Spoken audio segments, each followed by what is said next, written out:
Paz do Senhor Jesus, quero deixar uma palavra ao seu coração nesse momento.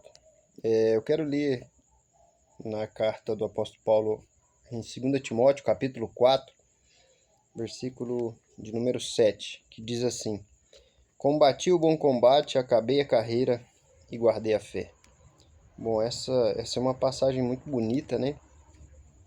O apóstolo Paulo, depois de ter completado a sua carreira, ele já estava preso por ordem do imperador Nero.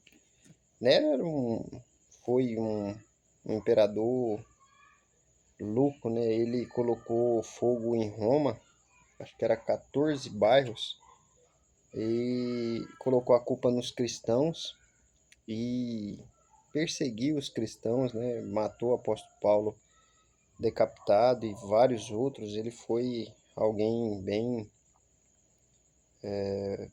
muito mal, né? Alguém que utilizou o poder que ele tinha para perseguir e matar os cristãos.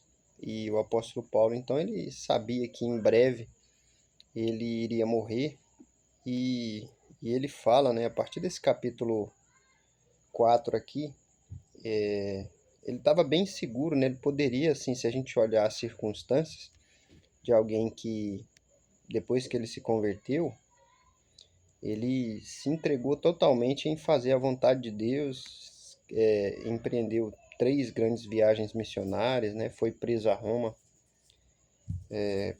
sofreu alguns naufrágios em várias cidades que ele passava. Muitos judeus o perseguiam, ele era apedrejado, ele era escorraçado, em algumas ocasiões ele foi tido como morto por conta dos judeus que eram judaizantes, né, que não aceitava o evangelho que o apóstolo Paulo pregava, que na verdade parte dos judeus tinha ciúme de Deus e eles não queriam que o evangelho fosse pregado para os gentios, né? Isso para eles era uma abominação. Então, parte desse povo judaizante que pregava que eles não existia salvação pela fé, e sim eles teriam que se tornar judaizante, guardar, né, a lei mosaica. Então, havia uma certa essas pessoas, sempre que sabiam onde ele estava, principalmente na primeira viagem missionária, na segunda também, eles tumultuavam, né, a cidade onde ele estava ali, e eles eram naturalmente perseguidos. Eles fugiam para outra cidade para continuar pregando a palavra de Deus. Depois ele foi preso, uma prisão mais tranquila, né? Agora, nessa situação que ele se encontrava já, nessa prisão já não era uma prisão domiciliar, e sim, né, uma prisão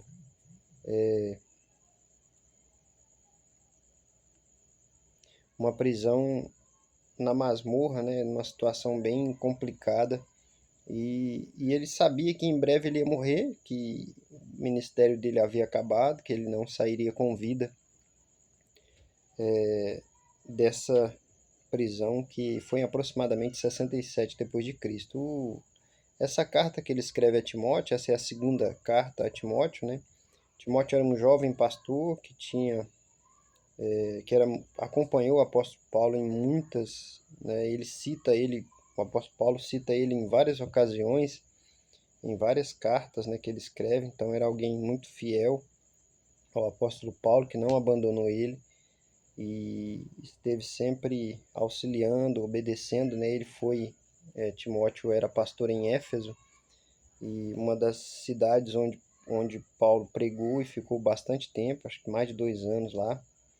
E ele deixa essas 2 cartas, que são consideradas cartas ou epístolas, né, pastorais, que encoraja, né, o jovem Timóteo a continuar e fazendo a vontade de Deus, pregando a palavra de Deus, sabendo das dificuldades, né, da impiedade dos últimos dias. Então o apóstolo Paulo traz várias orientações, mas o mais importante é a segurança que ele tem da salvação, e a segurança que ele tem no final da sua carreira, né, que ele estava preso ali, poderia talvez, se ele olha de forma natural, estar frustrado, entristecido de ter trabalhado para Deus e Deus permitir ele passar, né, por situações como ele passou e como ele estava vivendo naquele momento, né? É um contraste com a realidade até do evangelho que nós vemos hoje, né? Um evangelho que as pessoas querem viver só na bênção, só vitória.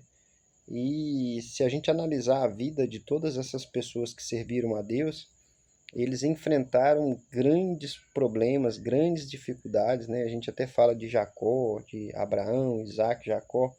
Se a gente analisar a vida de cada uma dessas pessoas, o José mesmo, né, o próprio Jó, o patriarca Jó, então eles passaram por situações de extrema dificuldade que exigiam e forçaram eles a provar que realmente acreditavam em Deus e que Deus estava no controle de tudo, independente da circunstância que ele estivesse vivendo. Eu acho interessante que ele fala no versículo 6 aqui, porque eu já estou sendo oferecido por aspersão de sacrifício. Ele sabia que iria morrer, né? E o tempo da minha partida está próximo. Então ele sabia que em breve ele seria executado, ele foi decapitado. E aí ele fala isso, né? Combati o bom combate, acabei a carreira e guardei a fé. Então ele considera a obra de Deus, o trabalho que ele fez, que ele executou para Deus, como um bom combate. Então algo que é árduo, foi extremamente árduo para ele, mas quando ele se converteu, ele usa todo aquele conhecimento, toda aquela bagagem que ele tinha para glorificar o nome do Senhor Jesus, para levar outras pessoas a conhecerem o Senhor Jesus, a viverem na presença de Deus, a se voltar para Deus e ter uma vida cheia do Espírito Santo, né? Ele escreve, acho que 14 cartas, né? Então, a carta que essas duas cartas a Timóteo, Tito, Filemon, há quem diga que ele tem escrito Hebreus, né? Apesar da gente não saber a autoria certa, a forma que Hebreus é escrita é diferente das cartas paulinas, porque normalmente ele se identificava e fazia, ele tinha uma forma de escrever praticamente perguntando e respondendo, né? Normalmente era uma forma que o apóstolo Paulo escreve, então não tem como você falar que realmente Hebreus foi escrito por ele, mas ele escreveu Romanos, que é uma carta fundamentada, né? Ali tem as bases da fé cristã, praticamente estão todas fundamentadas ali. Gálatas, a carta aos Gálatas, né? Efésios, Filipenses, Colossenses, Tessalonicenses, Timóteo, né? Então são vários escritos de muita profundidade, né? E explicando muitas coisas da fé cristã e, e nos ajuda muito a continuar crendo, né, no nome do Senhor Jesus. Então ele fala, né, que ele em breve iria morrer, ele já estava sendo oferecido por aspersão e sacrifício, e o tempo da partida dele estava próximo, e ele fala: combati o bom combate. Então o combate de Cristo, a caminhada com Cristo é um bom combate. E ele diz: acabei a carreira, ele concluiu a carreira, e o que ele tinha feito? Ele não abandonou a fé, ele guardou a fé. O importante é isso, é nós continuarmos crendo no Senhor Jesus, é continuarmos fazendo a vontade de Deus, né, até ele nos chamar para a eternidade.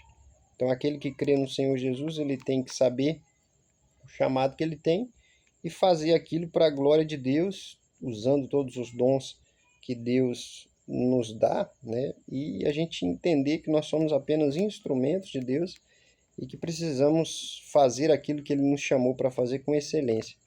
E o versículo 8 ele diz aqui, ele diz assim: desde agora a coroa da justiça me está guardada, a qual o Senhor, justo juiz, me dará naquele dia. Aí ele diz: não somente a mim, mas também a todos os que amarem a sua vinda. Então ele tinha a plena convicção da vida eterna, da salvação. Ele fala aqui da coroa da justiça. Então a nossa caminhada cristã, ela só será completa, né, quando nós partirmos para a eternidade, quando nós morrermos, Tanto é que quando ele escreve a Filipenses, né, ele fala assim que era melhor ele morrer e estar com Cristo, que era muito melhor, mas por ele achar que ainda ele poderia produzir frutos para eles, né, dando orientações, escrevendo cartas, ele entenderia que ele iria ficar em vida, né? Mas ele tinha plena convicção de que a coroa da justiça, a vida eterna, já estava guardada para ele, né? E ele diz: a qual o justo juiz me dará naquele dia. Então, essa é a nossa esperança de estar com Cristo na eternidade, de termos a vida eterna, desfrutar, né, de tudo que o Senhor Jesus conquistou na cruz para nós, para aqueles que creem no seu nome.